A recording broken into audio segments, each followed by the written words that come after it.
Dear students, आज हम लोग फेफड़े की संरचना जो प्रमुख श्वसन अंग होता है उसके बारे में अध्ययन करेंगे। पिछले वीडियो में हम आपको बताए थे कि रेस्पिरेशन क्या होता है, श्वसन की परिभाषा और श्वसन के अंग क्या होते हैं। इसके अलावा हमने चर्चा किया था श्वसन के मार्ग के बारे में, नासा गुहा के बारे में, स्वर यंत्र के बारे में, एपिग्लॉटिस के बारे में। आज उसी क्रम में हम लोग फेफड़े की संरचना और फेफड़ा जो प्रमुख श्वसन अंग होता है मनुष्य का या अन्य स्तनधारियों का, उसके बारे में। तो देखिए, फेफड़ा ये कह रहा है कि फेफड़े जो है प्रमुख श्वसन अंग होते हैं। इस फिगर के माध्यम से हमने समझाने का प्रयास किया है। फेफड़े प्रमुख श्वसन अंग होते हैं। हमारे शरीर में दो फेफड़े पाए जाते हैं और ये दोनों फेफड़े जो है मध्यावकाश से, ठीक है, मध्यावकाश या हार्ट, यहाँ पे हार्ट की लोकेशन होती है, नीचे डायफ्राम को दिखाया गया है। डायफ्राम होता है हार्ट के और मध्यावकाश के दोनों तरफ, यानी इधर और उधर ये फैले हुए स्थिति में पाए जाते हैं, छितरे हुए अवस्था में पाए जाते हैं। फेफड़ा जो है गुलाबी रंग का कोमल सघन स्पंजी अंग होता है। ये दोनों साइड में पाए जाते हैं, ठीक है। क्या कहा हमने? मिड ऑस्टियम कह सकते हैं, या फिर आप हृदय के दोनों तरफ या मध्यावकाश के दोनों तरफ जो है दो फेफड़े, है ना, शंकु के आकार के और कोमल और स्पंजी संरचना में पाए जाते हैं।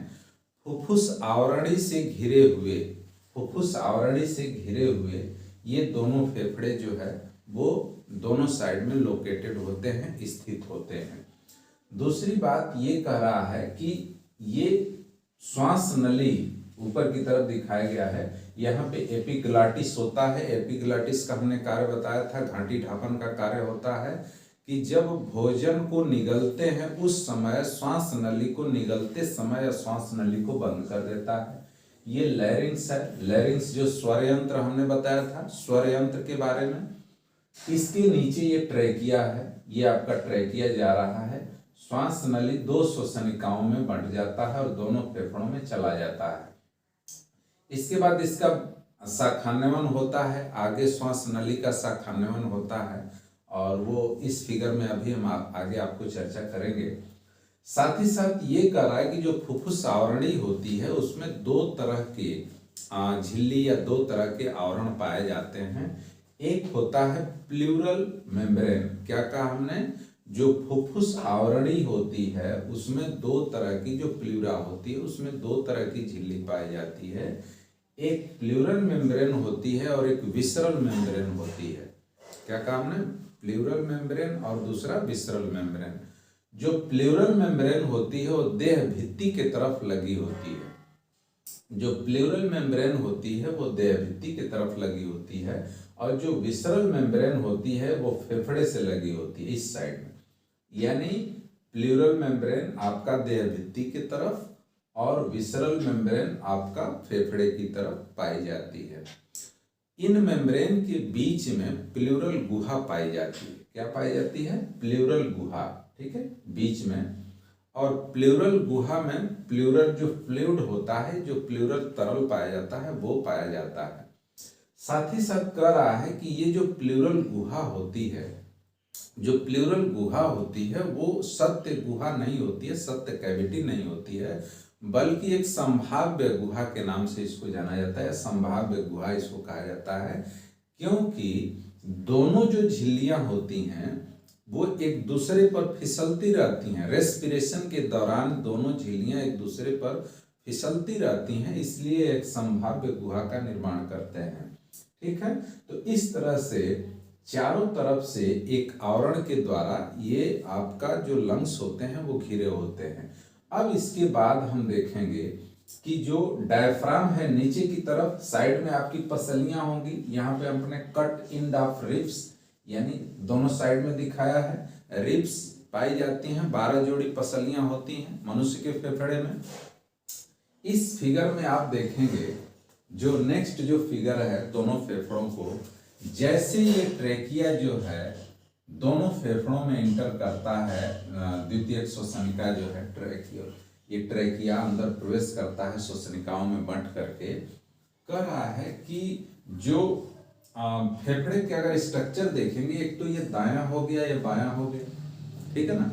ये दायां फेफड़ा है, ये बायां फेफड़ा है। दायां फेफड़ा की विशेषता क्या होती है? दोनों फेफड़ों की ये विशेषता होती है कि जो इनका बेस होता है वो अवतल होता है। क्या कहा हमने? जो दोनों फेफड़ों का बेस है वो अवतल होता है और ऊपर की तरफ जो शंकु के आकार की ये संरचना होती है, इसको हम अपेक्स बोलते हैं। क्या बोलते हैं? अपेक्स। और ये आपका बेस हो गया। इसके नीचे डायफ्राम होगा, ठीक है। ये कोमल से अंग होते हैं और ये वक्षीय कटहरे में बंद होते हैं, सुरक्षित कवच में बंद होते हैं। दाहिना जो फेफड़ा होता है वो बड़ा होता है, दाहिना फेफड़ा बड़ा होता है, साथ ही साथ एक तरह से कहा जाए ये चौड़ा होता है, बड़ा और चौड़ा होता है, लेकिन अपेक्षाकृत छोटा होता है बाएं फेफड़े से, ठीक है ना। फिर से देख लीजिए, दाहिना फेफड़ा जो है बड़ा होता है और ये चौड़ा होता है, लेकिन अपेक्षाकृत इससे छोटा होता है बाएं फेफड़े से। साथ ही साथ इसमें दो जो है तिर्यक खांच पाए जाते हैं। ये एक खांच हो गया और ये एक खांच हो गया। तो दो तिर्यक खांच की वजह से यह पूरा जो दाहिना पिंड होता है वो 3 पिंडों में बटा होता है, नंबर 1, नंबर 2, नंबर 3। कितने पिंडों में बटा होता है? 3 पिंडों में बटा होता है। तो ऊपर का जो पिंड होता है उसको हम बोलते हैं superior lobe of right lung. क्या कहते हैं? Superior lobe of right lung, ये आपका हो गया।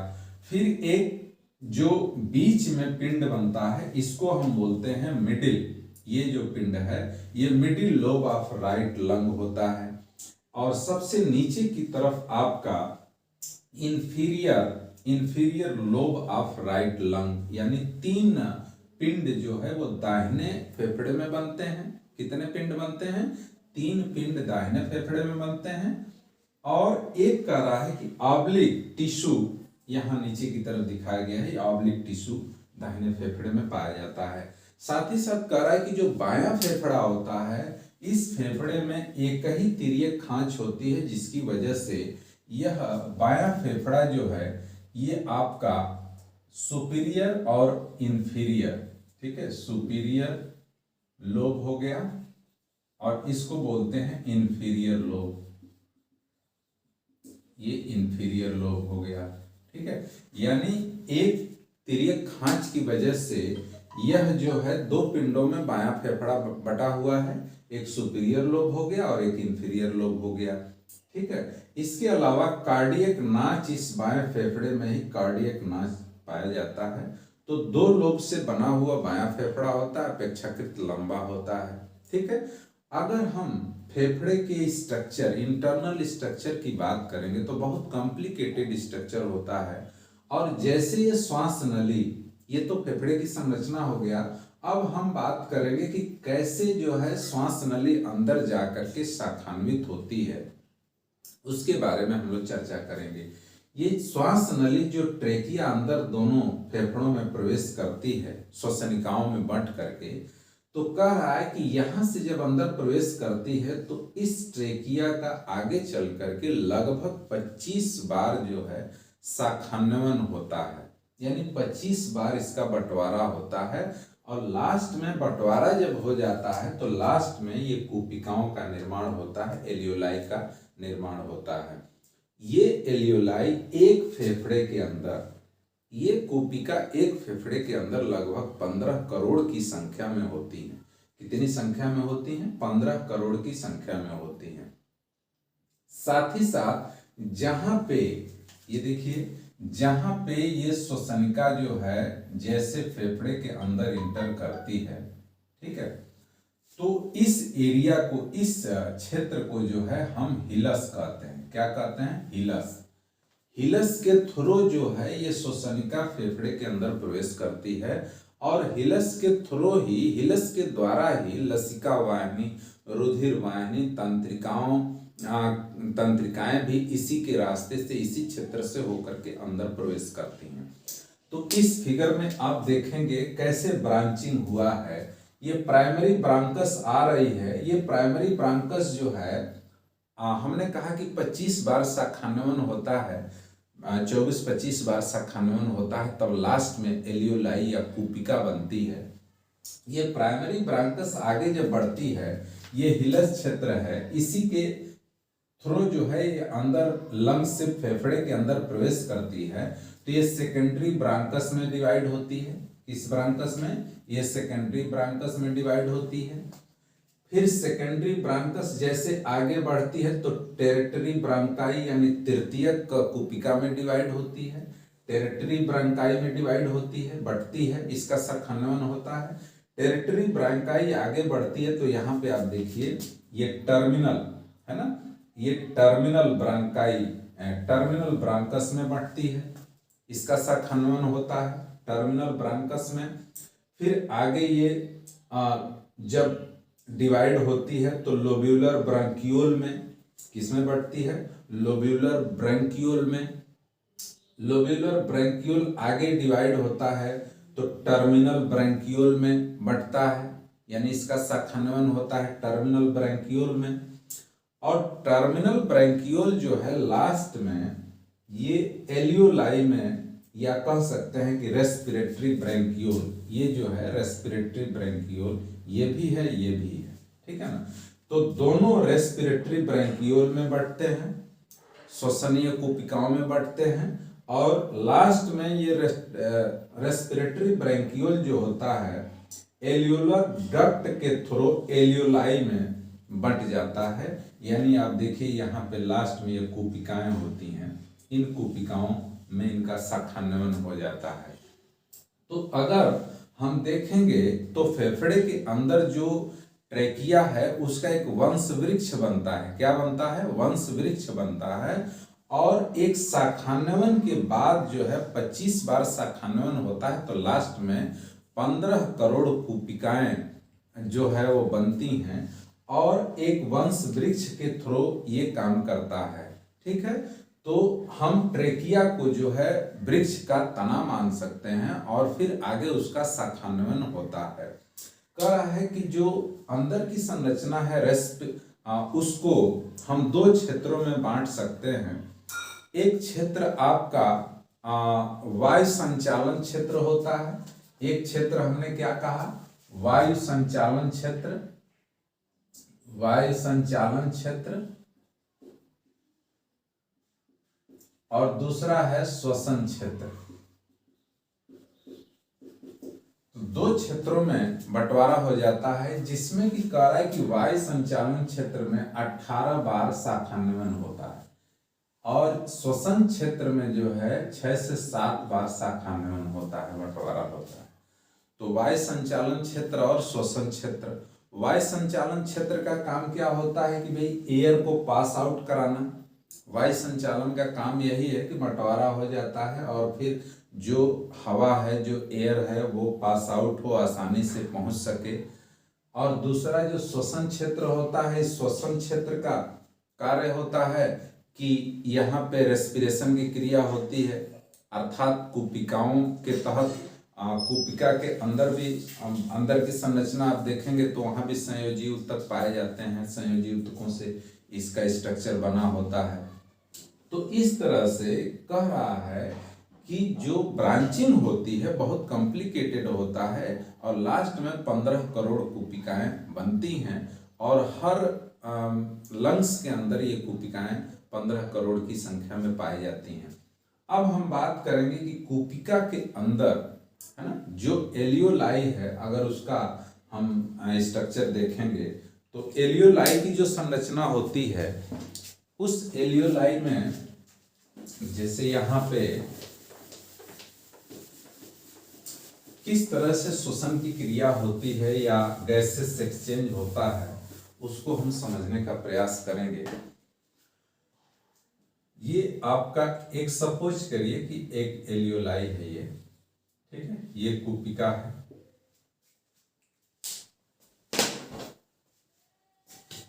ये आपका एक कूपिका है। इस कूपिका अब अंदर की संरचना है, इस कुपिका या इस एलियोलाई में एलियोलर डक्ट होगा, फिर जो है लोब्यूलर ब्रंकाई, ये आगे की तरफ ब्रांचिंग होगा। तो हम लास्ट पॉइंट को देख रहे हैं, इसका संबंध, यह कुपिका जो है एक तरफ, यह कुपिका एक तरफ जो है वो पल्मोनरी आर्टरी से जुड़ेगी। किससे जुड़ेगी? पल्मोनरी आर्टरी से। सपोज करिए कि ये आपकी पल्मोनरी आर्टरी, पल्मोनरी आर्टरी, ठीक है। और ये कुपिका जो है दूसरे तरफ, ये कुपिका जो है दूसरे तरफ आपका जुड़ेगी किससे? पल्मोनरी वेन से जुड़ेगी। किससे जुड़ेगी? पल्मोनरी वेन से, ठीक है। ये आपका पल्मोनरी वेन हो गया।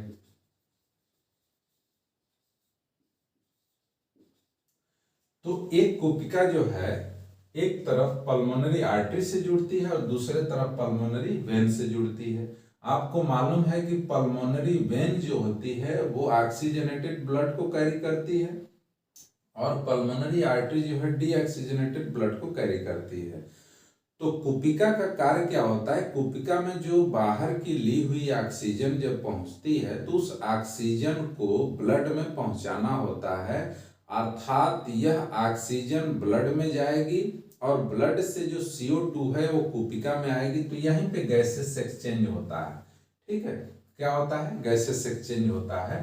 तो गैसेस एक्सचेंज के दौरान सपोज करिए कि O2 है, तो यह O2 जो है, चूंकि ऑक्सीजनेटेड ब्लड में को ढोने वाली पल्मोनरी वेन होती है, तो ये O2 इधर आएगा और फिर CO2 जो बना हुआ है, इसका CO2 वो निकल करके इसमें आता है कुपिका के अंदर और कुपिका से फिर पल्मोनरी आर्टरी में आता है, ठीक है। तो पल्मोनरी आर्टरी जो होती है वो डीऑक्सीजनेटेड ब्लड को कैरी करती है और पल्मोनरी वेन जो है ऑक्सीजनेटेड ब्लड को कैरी करती है। तो ये तो हम गैसेस एक्सचेंज में आपको बताएंगे, लेकिन ये कुपिका जो है एक तरफ पल्मोनरी आर्टरी से जुड़ती है और दूसरे तरफ पल्मोनरी वेन से जुड़ती है, यहाँ पे गैसेस एक्सचेंज होता है। तो इस तरह से एक स्ट्रक्चर हमने समझाने का प्रयास किया है कि किस तरह से दोनों फेफड़े की संरचना है, क्या उनकी लोकेशन होती है बॉडी के अंदर।